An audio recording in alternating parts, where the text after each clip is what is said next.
Guys এখানে ভিড় লেগে গেছে কিসের দেখি। গাইজ সকলে জল নিচ্ছে, দেখতে পাচ্ছ জল দিচ্ছে দাদা, আর বিস্কুট রয়েছে। এটা সুরজিৎ দা, এই দাদা কিন্তু এখানে দিচ্ছে, আর প্রচুর মানুষ রয়েছে যারা কিন্তু দিচ্ছে। আর গাইজ তোমাদের বলে দিই যে জলগুলো কিন্তু ফ্রিতে দিচ্ছে, জল আর পার্লেজি বিস্কুট যে ছোট প্যাকেটগুলো রয়েছে, দেখতে পাচ্ছ প্রচুর প্রচুর মানুষ কিন্তু দিচ্ছে।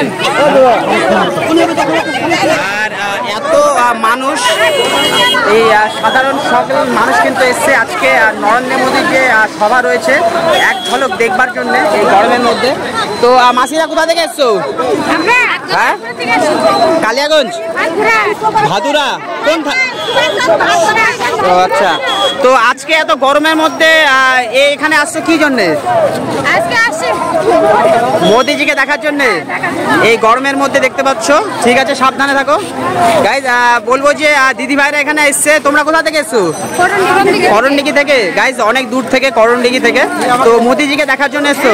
গাইজ মোদিজিকে দেখার জন্য। ঠিক আছে, সাবধানে থাকো। আর এখানে জল নিচ্ছে সকলে, দেখতে পাচ্ছ প্রচুর প্রচুর মানুষ অনবরত আসছে। আর চারিদিকটা তোমাদেরকে দেখায়, এই রাস্তা, এইদিকে প্রচুর প্রচুর মানুষ। তো প্রচুর মানুষ এখানে এসছে, প্রচুর প্রচুর মানুষ। আর এই গরমের মধ্যে প্রচুর মানুষ। তো আমি পুরো হাঁপসে গেছি, ভিতরে যাওয়ার চেষ্টা করছিলাম কিন্তু ভিতরে যেতে পারিনি। তো গাইজ রায়গঞ্জে নরেন্দ্র মোদী এসছে, খুব ভালো কথা। আর যারা আসছো বা যারা এখন আসার চেষ্টা করছো, বয়স্ক মানুষরা একদম এসো না, কারণ এই গরমের মধ্যে থাকতে পারবে না। তো গাইজ আমি প্রচুর ভিডিও বানাবো, আশা করি তোমরা দেখবে। তো গাইজ নরেন্দ্র মোদীকে সকলে দেখতে এসছে এই গরমের মধ্যে, তো সকলে ভালো।